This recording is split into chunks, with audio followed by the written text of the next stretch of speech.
Singkatnya,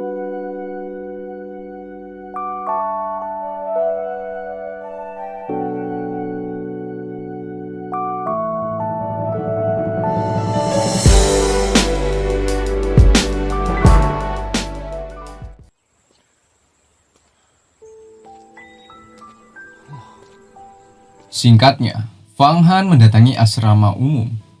Tempat tinggal inilah yang dipilihnya untuk sementara waktu.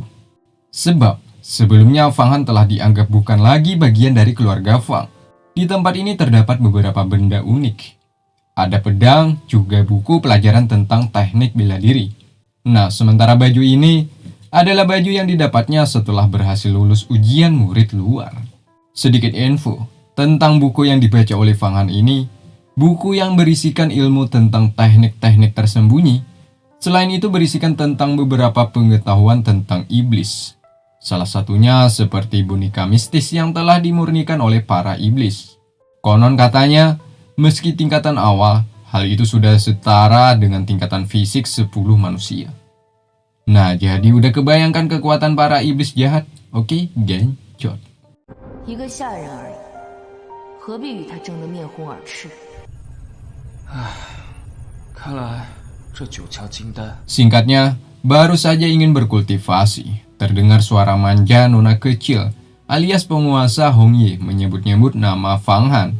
Nah, di sini nona kecil menceritakan tentang pengalaman murid yang sudah jauh melangkah ke atas.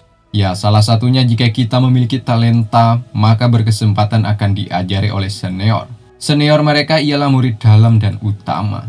Hal itu tentunya menjadi impian utama bagi murid luar seperti Hongye dan lainnya ini coy. Mendengar itu, Fang Han terlihat biasa-biasa saja. Dirinya seperti tak tertarik akan latihan senior sekte ini. Sehingga membuat nona kecil merasa gimana gitu ya kan. Baru kali ini dirinya menemui lelaki seperti Fang Han. Di sisi lain, nona kecil merasa kagum akan bakatnya. Sebab Fang Han menerobos di saat melakukan pertarungan. Ya, nona kecil pun menyayangkan. Dengan bakat yang dimiliki oleh Fang Han saat ini, sayangnya terlambat untuk bergabung dengan sekte ini. Andai saja sejak dulu-dulu Fang Han sudah bergabung, nona kecil yakin Fang Han sudah mencapai murid utama. Mantap. Singkatnya, Fang Han diajak nona kecil masuk ke tempat makan yang ada di sekte ini. Ya, melihat keindahan ini, tentulah membuat Fang Han takjub. Karena sebelumnya ia belum pernah melihat keindahan yang ada di depan matanya coy. 这就是修仙子弟用膳的地方。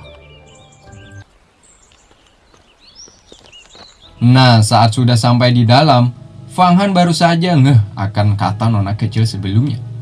Yakni dengan sebuah kata murid dalam. Ya, untuk mendapatkan titel sebagai murid dalam, pastinya akan lebih sulit daripada mendapatkan titel sebagai murid luar. Dengan keadaan yang mereka miliki saat ini, tentunya akan sulit menembus ke sana. Pastinya, agar berada di titik yang diinginkan, harus diiringi dengan latihan yang keras.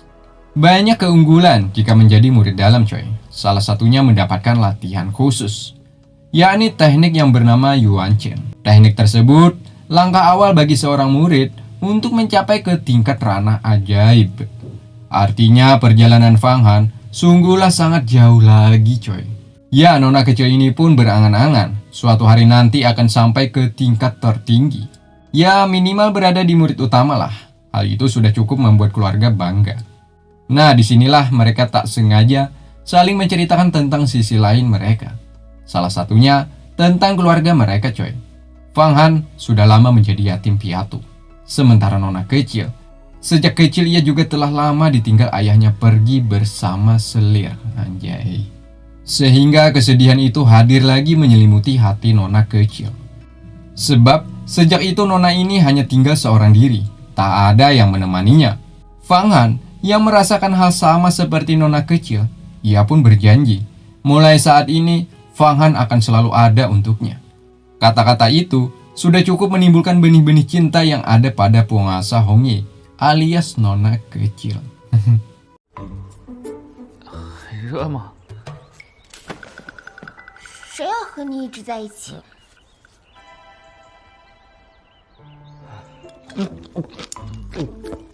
就算是所难求， Singkatnya, seusai makan-makan, datanglah Liu Kang menemui mereka berdua. Kedatangan Liu Kang tentunya memiliki alasan tersendiri, yakni mengatakan bahwa beberapa hari sebelumnya, utusan Kerajaan Bulan Biru telah melaporkan bertemu dengan beberapa bandit pasir. Ya, Kerajaan Bulan Biru meminta bantuan terhadap sekte Yuhua. Nah, Liu Kang sangat yakin ujian berikutnya murid luar yang mengikuti tes akan dikirim ke sana memberantas para bandit pasir, coy. Sejatinya, para bandit pasir ini jika dibandingkan dengan kekuatan boneka mistis, tentunya jauh di bawah boneka. Namun yang ditakutkan, orang-orang di belakang yang mengandalkan para bandit ini, coy. Konon katanya, mereka menginginkan garis lei emas milik Kerajaan Bulan Biru. Benda itu salah satu dari 8 keajaiban di kota Hongyuan. Sampai sini Liu Kang semakin semangat, sebab jika ada murid yang berhasil menggagalkan rencana jahat para musuh, maka akan memenuhi syarat untuk menjadi murid dalam. Namun usaha itu cukup sulit bagi mereka yang kekuatannya biasa-biasa saja, coy. Sehingga Liu Kang memiliki sebuah rencana. Ia sebelumnya pernah berbicara dengan senior di sekte ini. Katanya sih ingin mencari beberapa murid bertalenta yang akan diikut sertakan dalam timnya. Sementara tak jauh dengan mereka, ada kelompok yang disebut oleh Liu Kang tadi, coy. Ya, baju kuning ini pangeran. Di sini para bawahannya sangat yakin dengan kemampuan pangeran saat ini untuk menjadi murid dalam hanya tinggal menunggu waktu saja.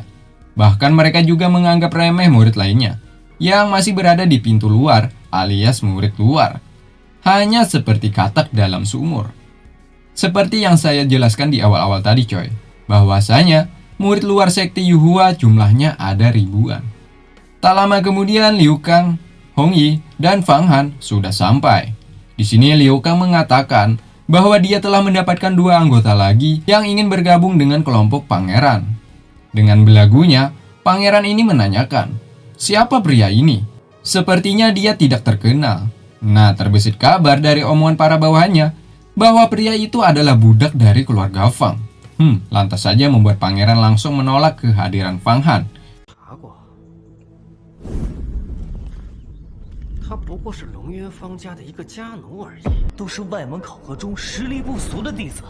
Bahkan pangeran sempat menghina Fang Han, coy. Hal itu tentunya membuat Fang Han sangat marah, sehingga terjadilah perkelahian di antara mereka berdua.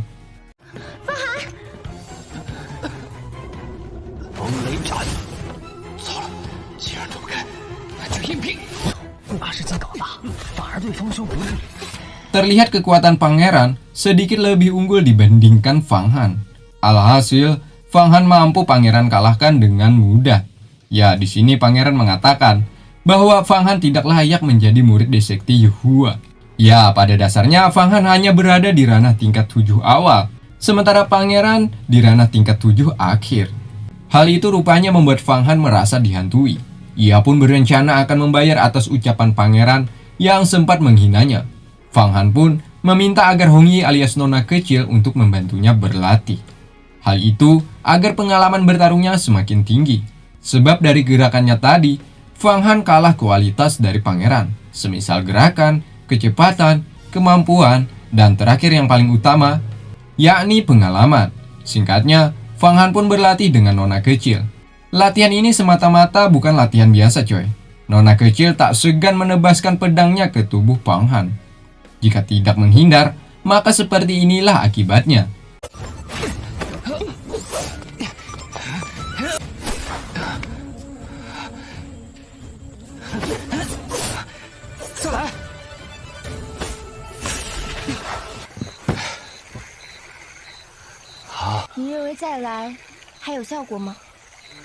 Setiap hari, Fang Han menghabiskan waktu bersama nona kecil. Tujuannya agar mendapatkan pengalaman bertarung lalu mengalahkan pangeran. Setiap hari, tubuh Fang Han mendapatkan tebasan dari pedang Hong Yi. Namun hal itu tak membuat patah semangat Fang Han untuk terus bangkit dan bangkit. Pada akhirnya, Pel Jiangkao bereaksi dan berjalan sampai ke jantung. Hal itu membuat Fang Han melampaui kekuatan dari nona kecil, sehingga pedang nona tak ada reaksinya lagi saat di hadapan Fang Han.